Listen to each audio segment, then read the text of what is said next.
Good morning students. हम पढ़ रहे हुए थे directive influence of electron withdrawing groups.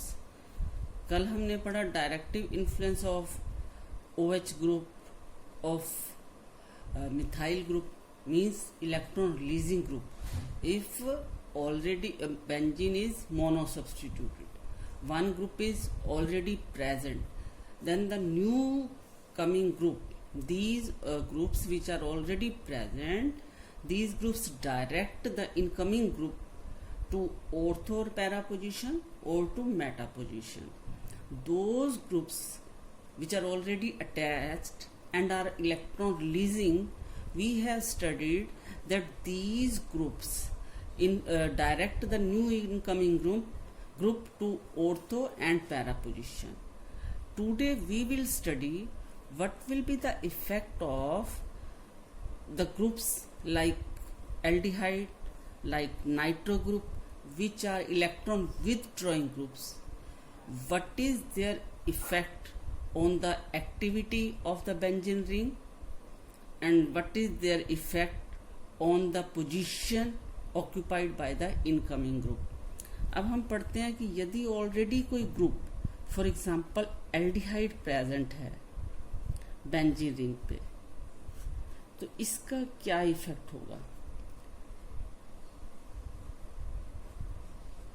Electron withdrawing groups हमने देखा कौन से ग्रुप्स होते हैं जिनमें that atom which is attached to benzene ring and is further attached to electronegative atom by double bond. ऐसे जैसे एल्डिहाइड ग्रुप हो गया, नाइट्रो ग्रुप हो गया, एसिड ग्रुप हो गया, जो एक तरफ से बेंजीन रिंग के साथ अटैच्ड हैं और दूसरी तरफ से इलेक्ट्रोनेगेटिव एटम के साथ डबल बॉन्ड के साथ अटैच्ड हैं, तो वो इलेक्ट्रॉन विथड्रॉइंग ग्रुप की तरह बिहेव करते हैं। सिर्फ कुछ ग्रुप्स को छोड़ के लाइक CCl3, CF3 ऐसे कुछ ग्रुप्स हैं जिनमें सारे सिंगल बॉन्ड्स हैं, लेकिन वो इलेक्ट्रॉन विथड्रॉइंग ग्रुप्स की तरह बिहेव करते हैं क्योंकि CCl3 उन पे क्या है, इलेक्ट्रॉन नेगेटिव एटम अटैच्ड हैं by single bond, but otherwise in most of the cases those groups are electron withdrawing group like aldehyde group, like acidic group, like nitro group. These are electron withdrawing group, and we have studied that these groups are meta director and are deactivating groups.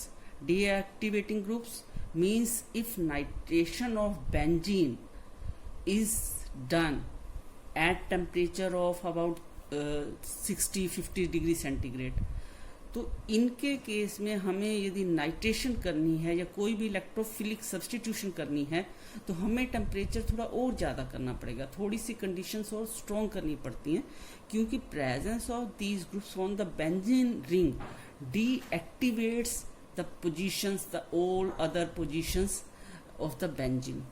और ये किस तरीके से deactivate करते हैं और कैसे नया जो ग्रुप है वो मेटा पोजीशन पे आता है, हम इस चीज़ को पढ़ने वाले हैं।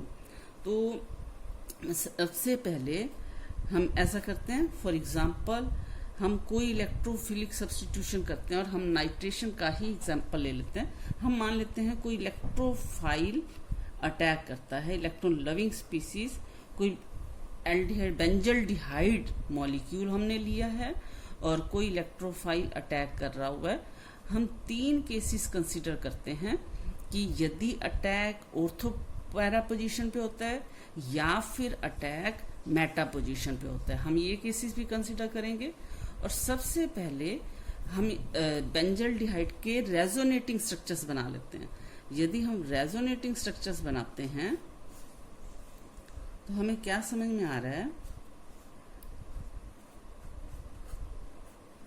कि इलेक्ट्रॉन विथड्रॉ कर रहा है ऑक्सीजन और इधर से रिंग की तरफ से, ये रेजोनेटिंग स्ट्रक्चर है of benzaldehyde.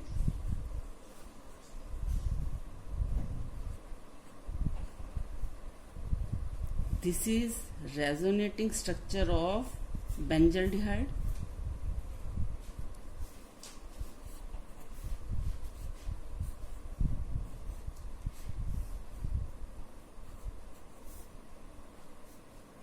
This is next resonating structure of benzaldehyde. Now we can see that presence of these electron withdrawing group decreases the electron density at all positions. ये बात ध्यान से सुनने की है कि इनकी जो प्रेजेंस है, क्योंकि ये इलेक्ट्रॉन कंजुगेटेड सिस्टम है और ये जो इलेक्ट्रॉन विथड्रॉ हो रहे हैं due to minus R group resonance, electron withdrawing resonance effect of these group. तो जो रेजोनेंस इफेक्ट है हमने पहले भी स्टडी किया है कि it is more pronounced at ortho and para position. तो presence of these group will decrease the electron density at all position, no doubt, but their effect will be more at ortho and para position. अब हम ये देखते हैं कि यदि aldehyde group present है, हर position पे इलेक्ट्रॉन डेंसिटी कम हो गई, तो हर पोजीशन पे जो इलेक्ट्रॉन डेंसिटी कम हो गई तो नो डाउट रिंग यदि डीएक्टिवेट हो गई है तो more strong conditions will be required to bring about electrophilic substitution reaction as compared to benzene. तो किस तरीके से ये डीएक्टिवेटिंग ग्रुप हैं, ये अपने को यहाँ से बात समझ में आती है कि ये जो ग्रुप्स हैं हर पोजीशन पे इलेक्ट्रॉन डेंसिटी कम कर देते हैं. तो इसलिए ये रिंग को डीएक्टिवेट कर देते हैं और हमें मोर स्ट्रॉन्ग कंडीशंस लगानी पड़ती हैं. अब लेकिन mesomeric effect, resonance effect is more pronounced at ortho and para position. तो जो इलेक्ट्रॉन डेंसिटी का डिक्रीज होना है it is more at ortho and para position as compare to meta position. तो मेटा पोजिशन पे इलेक्ट्रॉन डेंसिटी कम हुई है लेकिन ऑर्थो पैरा पोजिशन पे ज़्यादा कम हुई है.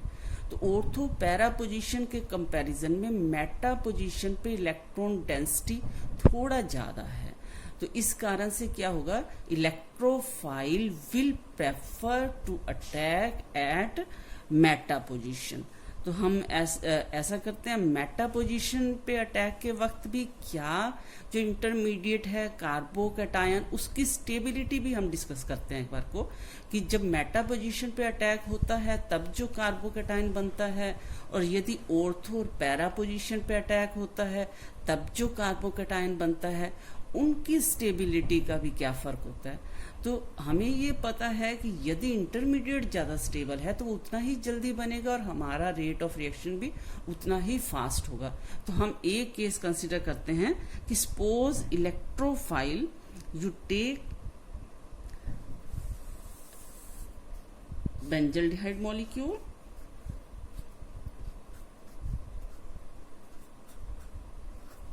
consider the case of benzaldehyde molecule and suppose electrophile attacks at ortho position through this carbon electrophile attacks.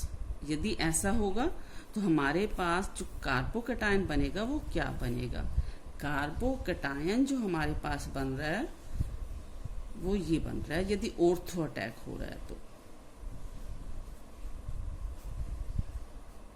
और इसी तरीके से हम बाकी रेजोनेटिंग स्ट्रक्चर्स भी बना सकते हैं. और यदि अटैक मेटा पोजीशन पे हो रहा है,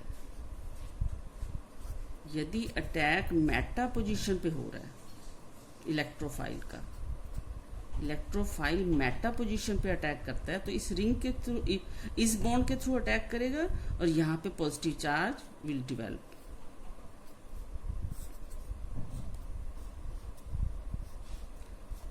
कार्बोकैटायन जो बनेगा वो क्या बनेगा, ठीक है. इसी तरीके से हम बाकी रेजोनेटिंग स्ट्रक्चर्स भी बना सकते हैं और ये तुम प्रैक्टिस भी कर सकते हो. तो ये देखो एक बार को कि यदि ऑर्थो अटैक है या पैरा अटैक है, रेजोनेटिंग स्ट्रक्चर्स बना के देखना. तो तब एक रेजोनेटिंग स्ट्रक्चर कौन सा है जिसमें directly positive charge is on that carbon which is attach two electron withdrawing group. तो ये जो रेजोनेटिंग स्ट्रक्चर है जिस पे इलेक्ट्रॉन विथड्रॉइंग ग्रुप अटैच्ड है और जिस पे पॉजिटिव चार्ज है, तो इलेक्ट्रॉन विथड्रॉइंग ग्रुप क्या है, कार्बोकैटायन को डिस्टेबलाइज करेगा। तो इसकी कंट्रीब्यूशन नहीं होगी या थोड़ी होगी, तो इसका मतलब क्या है कि बहुत कम स्टेबल होगा कार्बोकैटायन यदि कि attack at ortho and para position पे होता है, और जब ऑलरेडी बेंजीन रिंग पे जो ग्रुप अटैच्ड है that is electron withdrawing group, तो तब जो हमारा इंटरमीडिएट है वो कम स्टेबल होता है और हमारा जो प्रोडक्ट है वो नहीं बन पाता है। तो प्रोडक्ट हमारा कब बनता है, when electrophile attacks at meta position. तो जो कार्बोकैटायन है वो बेंजीन के केस के कंपैरिजन में तो कम स्टेबल है, रिंग डीएक्टिवेटेड है, लेकिन अदरवाइज ऑर्थो पैरा के अटैक की कंपैरिजन में थोड़ा ज्यादा स्टेबल है और हमारा जो प्रोडक्ट है वो मेटा प्रोडक्ट बनता है। तो ये हमने केस पढ़ा किसका, जब इलेक्ट्रॉन विथड्रॉइंग ग्रुप अटैच्ड है ऑन द बेंजीन रिंग। अब हम एक थोड़ा अलग केस पढ़ते हैं, क्लोरीन का केस। कितने बच्चों को ख्याल में आता है कि क्लोरीन इलेक्ट्रॉन विथड्रॉइंग ग्रुप है या इलेक्ट्रॉन रिलीजिंग ग्रुप है? यदि तुम बोलते हो कि क्लोरीन जो है this is electron withdrawing group, तो फिर हम क्या कहेंगे कि इलेक्ट्रॉन विथड्रॉइंग ग्रुप है, तो हमारा जो प्रोडक्ट है वो मेटा पोजीशन पे होना चाहिए। नेक्स्ट सपोज नाइट्रेशन हम करते हैं क्लोरोबेंजीन की, तो नाइट्रो ग्रुप हमारा मेटा पोजीशन पे आना चाहिए। और यदि तुम कहते हो कि क्लोरीन इलेक्ट्रॉन रिलीजिंग है, तो फिर हमारी जो कंडीशंस हैं वो थोड़ा सिंपल होनी चाहिए।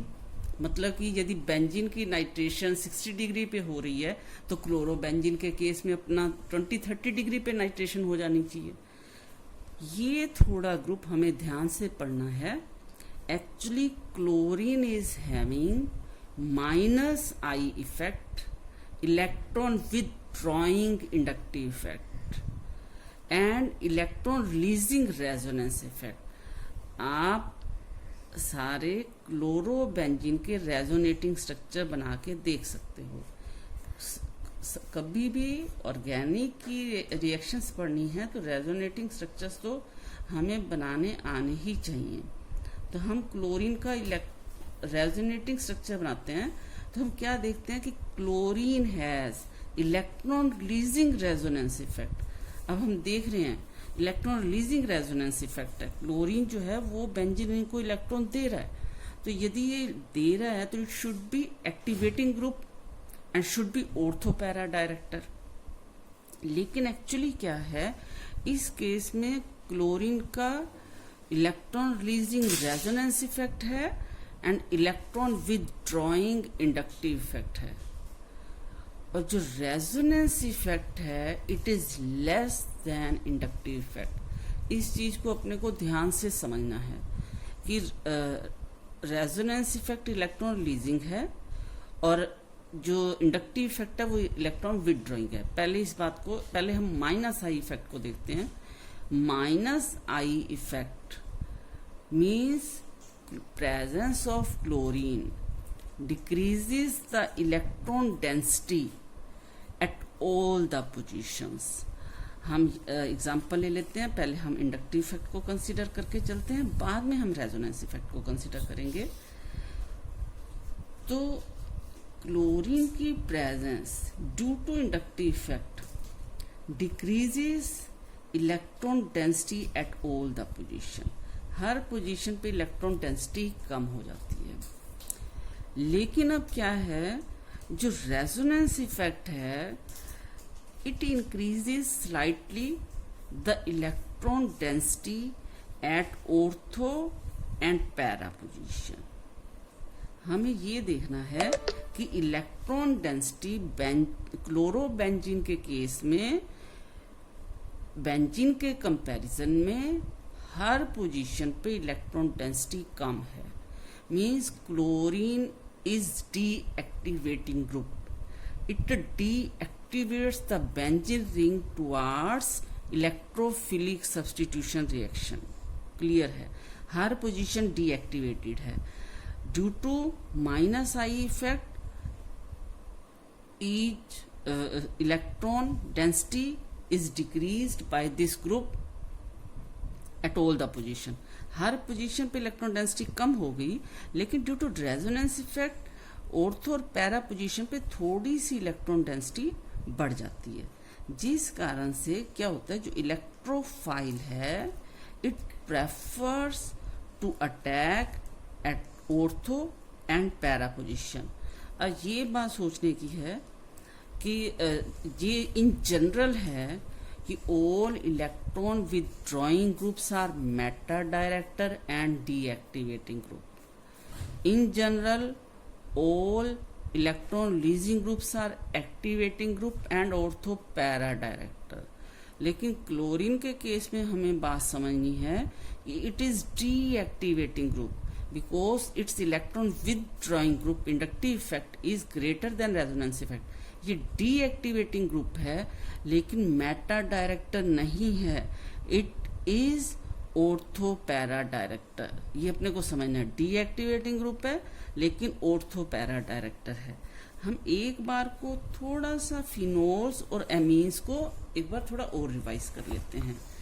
तो हम क्या पढ़ते हैं, अब फिनोल का केस पढ़ते हैं, क्योंकि जैसे क्लोरीन के केस में पढ़ा, अब फिनोल के केस में क्या है कि ऑक्सीजन इलेक्ट्रॉन विथड्रॉइंग है तो माइनस आई इफेक्ट है जैसे कि क्लोरीन में है, और इलेक्ट्रॉन रिलीजिंग रेजोनेंस इफेक्ट है जैसा कि अभी हमने पढ़ा क्लोरीन में है. लेकिन इस केस में जो इलेक्ट्रॉन रिलीजिंग रेजोनेंस इफेक्ट है this is greater than minus I effect. तो on the net, on the totality, in totality OH, presence of OH group क्या है, इलेक्ट्रॉन डेंसिटी इंक्रीज करती है, और मेनली इंक्रीज करती है कहाँ पे, ऑर्थो पैरा पोजीशन पे. तो OH group ortho para director है और क्या है, एक्टिवेटिंग ग्रुप भी है, क्योंकि electron releasing group, electron releasing effect is greater then electron withdrawing effect. इसका मतलब हमें किसी ग्रुप का क्या इन्फ्लुएंस होगा, हमें उसका रेजोनेंस इफेक्ट और इंडक्टिव इफेक्ट दोनों का जो रिजल्ट है उसके बेस पे डिपेंड करेगा.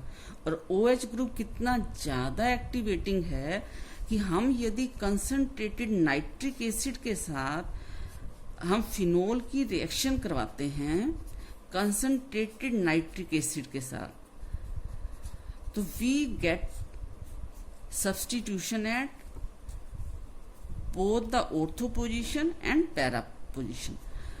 We get tri substituted product, we get 2, 4, 6 tri nitrophenol.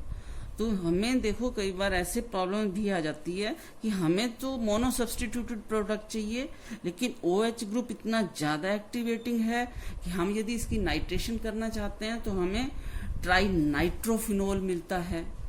और इसी तरीके से जो NH2 ग्रुप है, ठीक है, हम एनिलीन का केस कंसिडर कर लेते हैं, तो इसके केस में भी क्या है, इलेक्ट्रॉन विथड्रॉइंग इंडक्टिव इफेक्ट है, लेकिन due to presence of lone pair on nitrogen it has +R resonance effect and this resonance effect is greater than -I effect.